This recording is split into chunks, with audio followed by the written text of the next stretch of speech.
Brown es novelista, no erudito religioso, pero parece que su primera afirmación de que María Magdalena no era prostituta es correcta. La creencia común hoy es que María Magdalena era prostituta.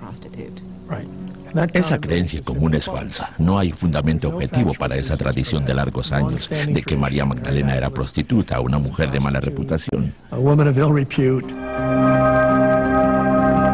No practicaba la tradición u ocupación más antigua del mundo, como se dice frecuentemente. Pertenecía a un grupo de seguidoras de Jesús. Lo acompañaban para ser, en cierto modo, las auxiliares femeninas en la misión de Jesús. Además, lo apoyaban económicamente.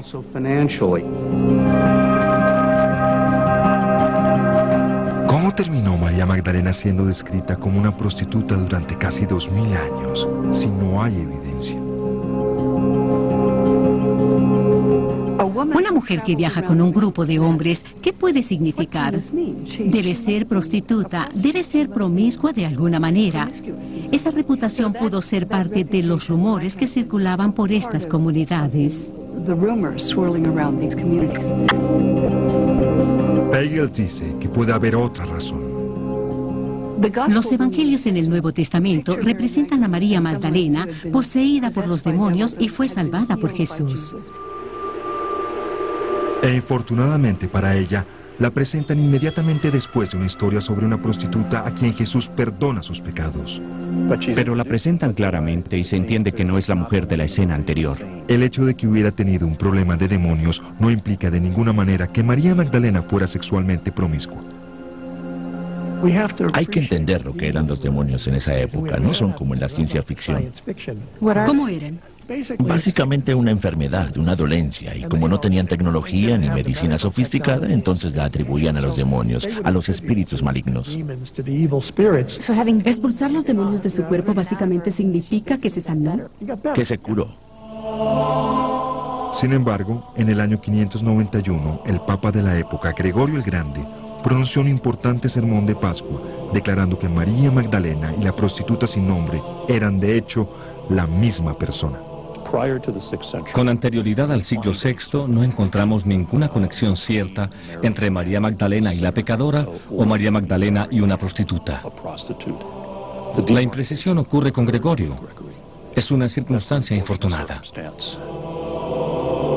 El Vaticano finalmente corrigió esa aseveración, pero solo hasta 1969, 1378 años después. Es asombroso para mí y para mucha gente cuánto ha sobrevivido la creencia de que María Magdalena era una prostituta. Mucho más de un milenio, sin prueba alguna que la apoye.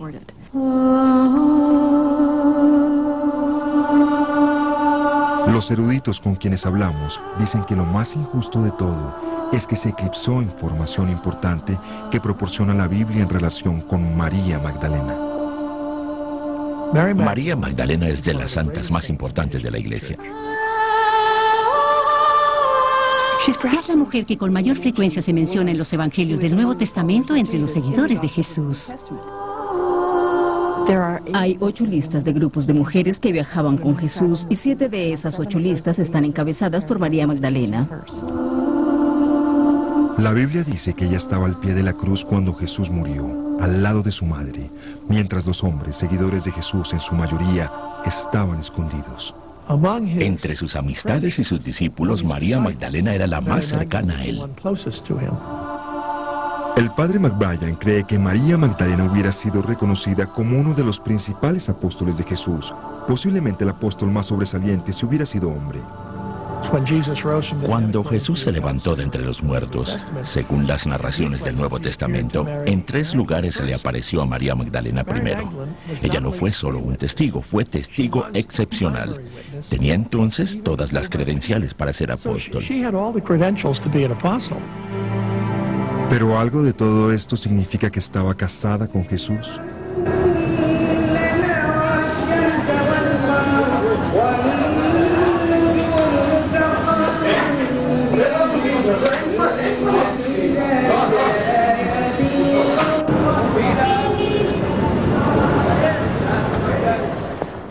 Vinimos aquí a Jerusalén a investigar las afirmaciones que aparecieron recientemente en el exitoso libro El Código da Vinci.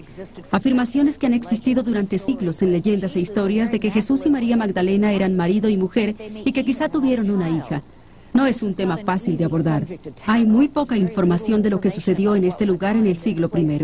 Y los expertos con frecuencia toman la información que encuentran disponible y le dan interpretaciones totalmente disímiles. Siendo conscientes de este hecho, nos dedicamos a averiguar lo que nos dice la Biblia cristiana en relación con Jesús y María Magdalena.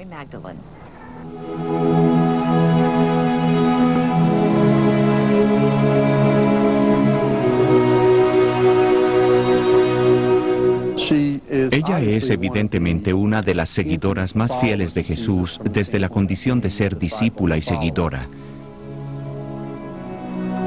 Pero no está casada con Jesús ni es alguien de su familia, hasta donde sabemos, porque no la nombran como familiar ni nada parecido.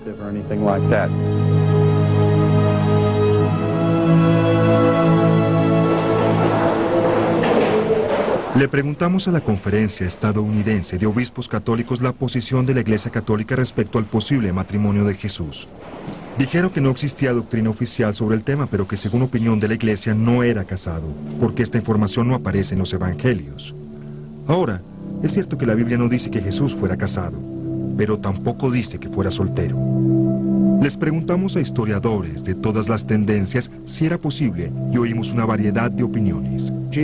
Jesús no era casado, aunque creo que especialmente en los últimos 40 años se han escrito muchos libros que tratan de casar a Jesús como una madre ansiosa por casar a su hijo soltero entrado en años.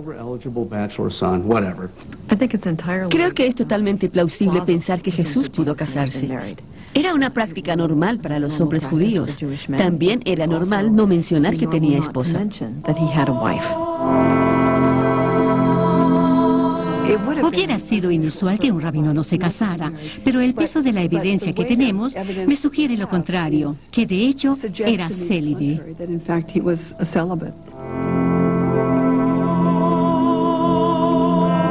Todo en la tradición de la Iglesia sugiere que Jesús era soltero. ¿Hay alguna evidencia en la Biblia, cualquier cosa que nos enseñe o nos informe si Jesús fue o no casado? No. Nada en ninguno de los dos sentidos. No hay nada. No estoy diciendo que es imposible que se hubiera casado. ¿Es posible que fuera casado? Sí. ¿Eso amenazaría su divinidad? En mi opinión, no. Salvo que considere la intimidad sexual dentro del matrimonio de alguna manera pecaminosa o corrupta. Entonces la respuesta a su pregunta es no. Jesús pudo casarse sin ningún compromiso.